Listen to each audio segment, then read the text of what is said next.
idol. So for tonight's video, ayan, at pupunta tayo ngayon sa Future Ride or yung sa FR, yung electric scooter shop dito sa Abu Dhabi na mga high-end electric scooter. So marami silang electric scooter doon na ipapademo. So yun yung mga high-end talaga na electric scooter, kagaya ng 7260R ng Teberun, and then yung GTR ng Kaabu, and then yung Mars 11, and then yung InMotion RS. So yun, gusto ko ring makita yung mga electric scooter kung ano ba yung itsura, at saka sana matest din natin yung electric scooter para mabahagi ko rin sa inyo yung mga features and performance ng electric scooter. So ngayon lang ulit ako makakapag-rise kasi nga sobrang busy nga rin sa trabaho at minsan nga nag-aayos din ako ng electric scooter. So ngayon guys, pakikisama na rin sa grupo ng EXAD. So ayan, at makikipag-participate tayo dito sa FR. So ayan, ang dami na nila. Ayan. So si Sir Ariel, siya pala yung may-ari ng FR, si Sir Ariel. Sir, good evening po. Ayan. So, good evening, good evening. So ang dami na nila yan. Ayan no. So, kompleto na. Ayan. Ayun, nakita ko na yung RS. Ganda. So, parada, sir. Good evening po, good evening. Good evening, good evening.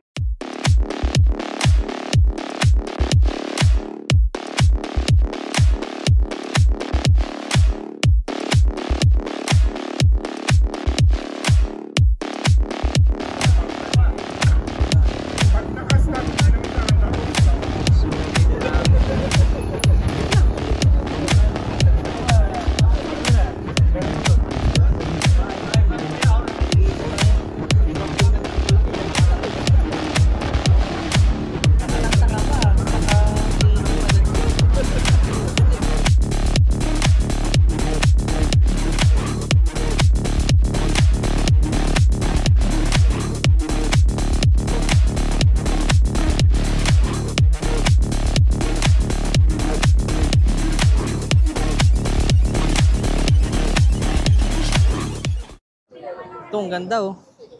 Kay Hari. Man garage.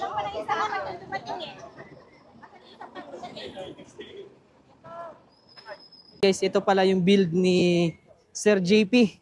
Yung Fido na Q2. Ganda oh. Uy. Panalo. Ang ganda ng setup oh. Ganda ng kulay.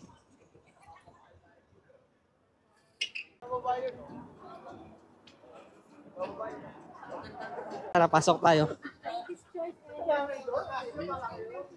Ang dami.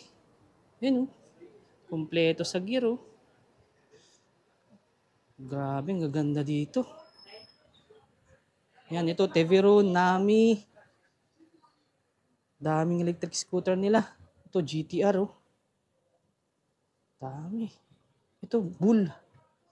Bigod K6. Gaganda. Uy. 7260R guys, oh. Laki. Ang ganda. Ayan, ang dami nilang accessories guys. Kung gusto niyo mamili ng accessories, so ayan, oh, pili lang kayo. Kompleto sila. Magaganda rin yung quality, mga branded. Yun, oh, TSG, oh. Magaganda. Ayan, papunta kami ngayon ng Marsamina. At doon lang, konting short ride lang para i-demo lang yung mga high-end na electric scooter ng Future Ride.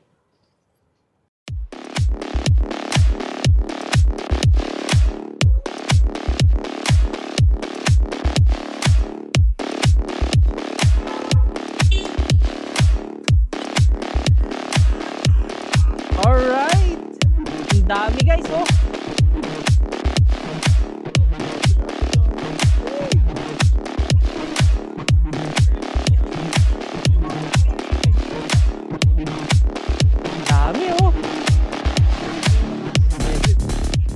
Mag-test tayo nitong GTR. Ito talaga yung gusto ko, GTR. Sir, patry ako ha. So ayan guys, itetest natin itong GTR Kaabu. Ito talaga yung pinunta ko dito.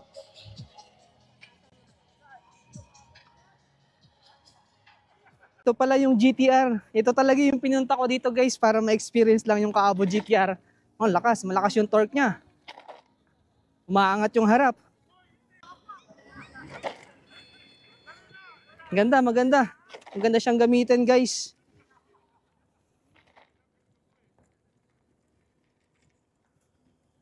So yung throttle niya same pa rin. And then yung display meron na lang siyang ditong design. So same pa rin, halos same lang din nung kaabon na Walking GT. Pero mas maganda to. Mas maganda tong GTR kasi yung suspension niya, guys, malambot. Ayan oh. Isa yun sa advantage kapag maganda yung electric scooter, dapat malambot yung yung suspension para comfortable yung rides. Ayan oh. Try nga lang natin yung torque power kung malakas talaga sa full throttle. Ayan, naka gear 5 ako. Malakas, malakas. Ayan. Hindi ko lang ganong pinakagagamit, guys, kasi hindi sa akin baka masira ako, magbayad pa ako dito.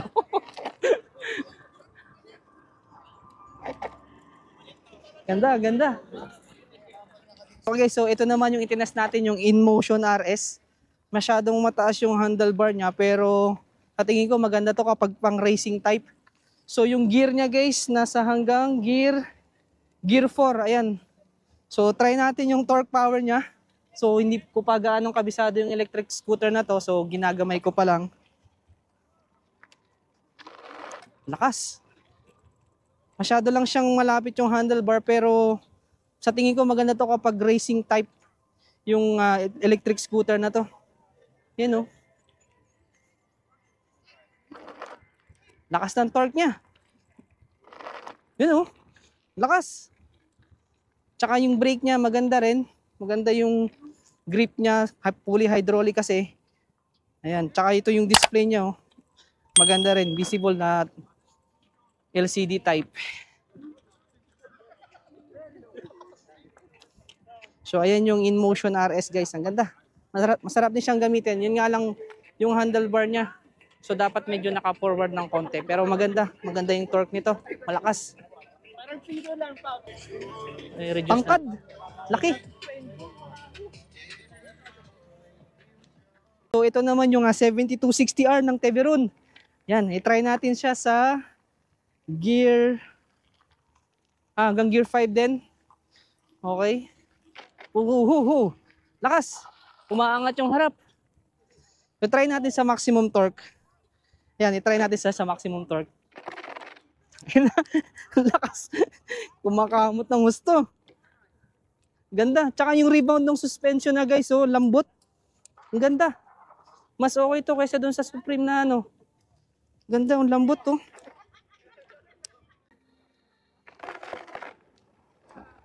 Ayos. Tama na, hindi sa atin. Baka magasgasan. Ay, yung pambayad nga lang. Ganun, guys, yung Mars 11, i-try din natin. Oh, lakas ng torque.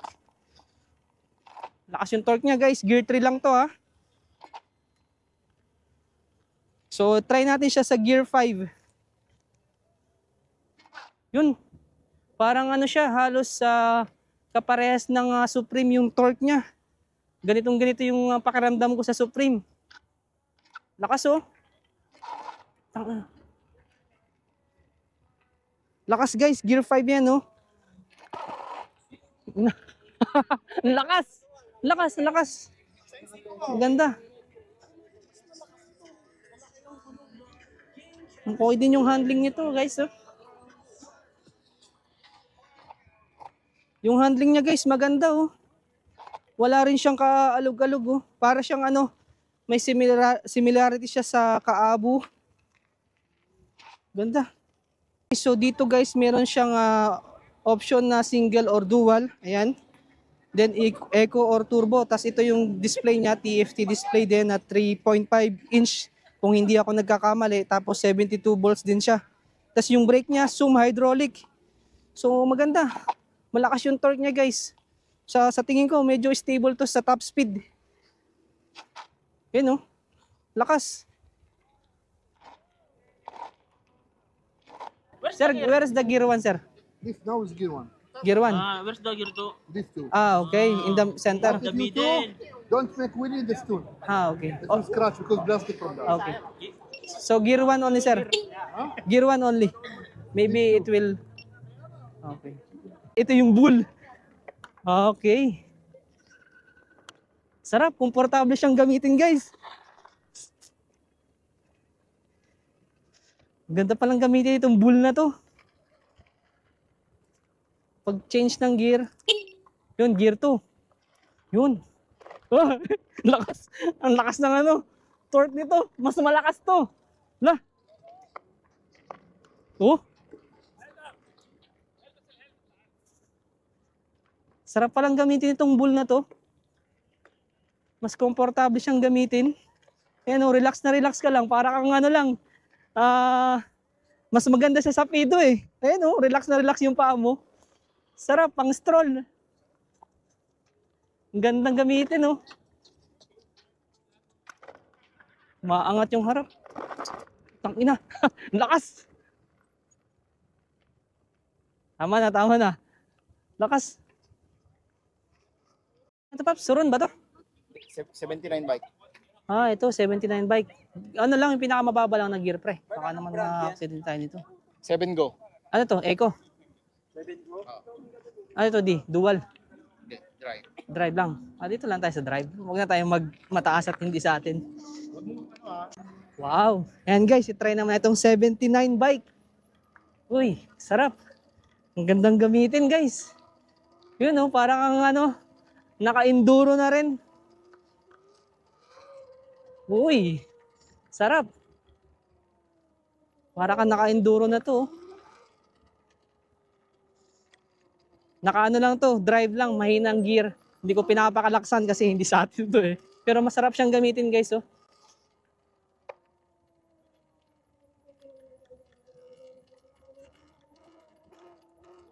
Ayun.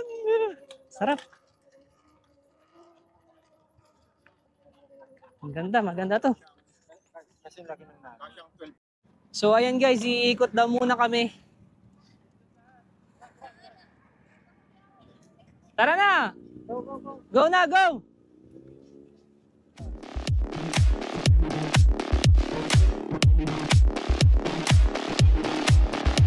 Highway na, highway!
Just to be honest, dun sa parang lima or 6 na electric scooter yung na-test ko. So, unang-una talaga na nagustuhan ko, sa number 1 na nagustuhan ko ay yung Bull K6. Ang lakas talaga ng torque power niya, ang lakas ng electric scooter. Tapos, yung comfortability sa ride, alam mo yun, para ka nakaupo lang sa sopa. Tapos, kapag press mo yung throttle, andun yung torque power. Kasi ano siya, parang 100 plus volts yung voltage niya. So, kumbaga talagang malakas yung electric scooter na yon. So, pangalawa na na-test natin is yung na nagustuhan ko ay yung 7260R. So, ang nagustuhan ko guys sa 7260R, sobrang lambot ng suspension. Magandang gamitin lalong na sa long ride, comfortable siya. At the same time, 60 ampere kasi yun guys. So, kumbaga yung range ng 7260R, malayo. So, pang malayuan na yun. And then yung power, andun din. So, yun. Pangatlo na papipiliin ako is yung Kaabu GTR. So, magustuhan ko rin din sa kanya is yung suspension, malambot. And then yung power, andun din. And then, pang-apat na nagustuhan ko sa kanila is yung Mars 11. Sa Mars 11 kasi guys, parang kapareha siya ng power ng Supreme. So, ganun-ganun yung pakiramdam ko nung na-test ko yung Mars 11. And then, mas sa tingin ko, mas stable din siya sa top speed kasi nga dual stem. So, yun yung top 4 na napili ko. So, regarding naman guys sa InMotion, andun yung malakas siya, andun yung power, andun yung torque. Pero ano lang talaga, to be honest lang sa inyo guys, masyado siyang malapit yung pinakang handling niya. So sa tingin ko maganda yung InMotion RS kapag pang racing type yung position mo doon. Pero pag normal rides, I think siguro palitan mo ng handlebar. So yun yung top 5 na napili ko na electric scooter na pinatest sa atin ng FR, pero so far talaga the best lahat yung mga tinest nating electric scooter. Yun yung mga high-end na electric scooter, so mixed brand sila, which is ang ganda, ang lalakas ng electric scooter.